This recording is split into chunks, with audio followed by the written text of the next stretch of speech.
It all started on Christmas Eve. My name's Alex Carter, and this year I decided to spend the holidays alone in a small cabin I'd rented deep in the woods of Vermont.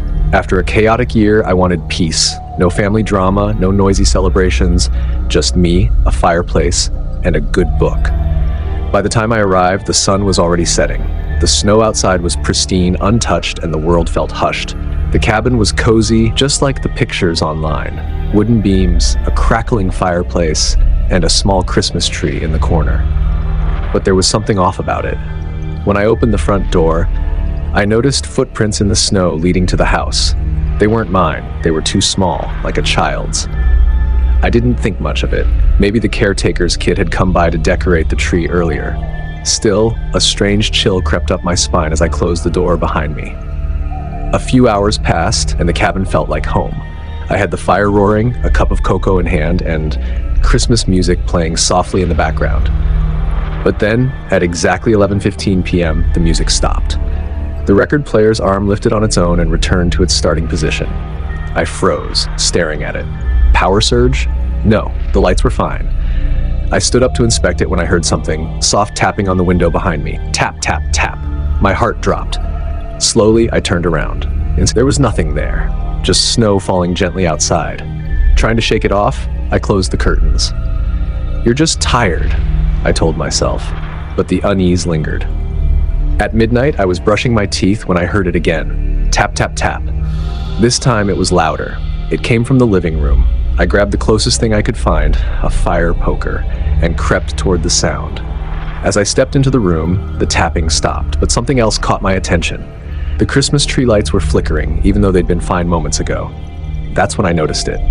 An ornament, a small glass angel, was missing. I hadn't touched it, but it had been there earlier. I scanned the floor, thinking it might have fallen. Nothing. Then, from the corner of my eye, I saw movement. A shadow darted past the window. My chest tightened. I wasn't alone. I grabbed my coat and boots, determined to confront whoever was out there. Swinging the door open, I stepped into the freezing night. "Hey, who's there?"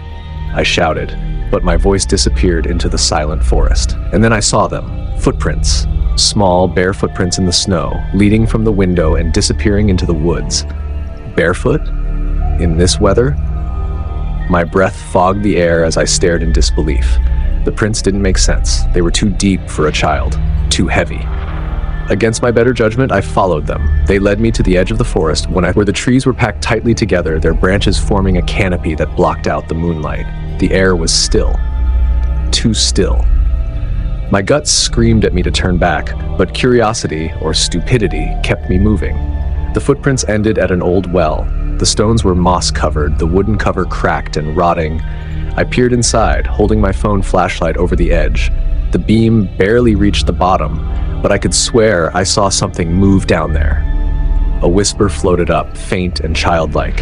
"Help me." My blood ran cold. "Who's down there?" I called, but there was no answer, just silence. I took a step back, trembling. Suddenly I heard footsteps behind me, fast, crunching footsteps in the snow. I spun around, swinging the fire poker wildly, but no one was there. And then I felt it, breath on the back of my neck. Warm. Close. I turned slowly, my flashlight shaking in my hand. Standing there was a figure, a child, no more than 6 years old, dressed in tattered pajamas. Her skin was pale, almost blue, and her eyes were pure black. "Why did you follow me?" she whispered. I stumbled back, tripping over the snow, but she didn't move. She just stood there, head tilted, her lips curling into a chilling smile. "You shouldn't have come," she said, her voice echoing unnaturally. "Now you're one of us." Before I could react, she lunged. Her icy hands gripped my arm, and everything went dark.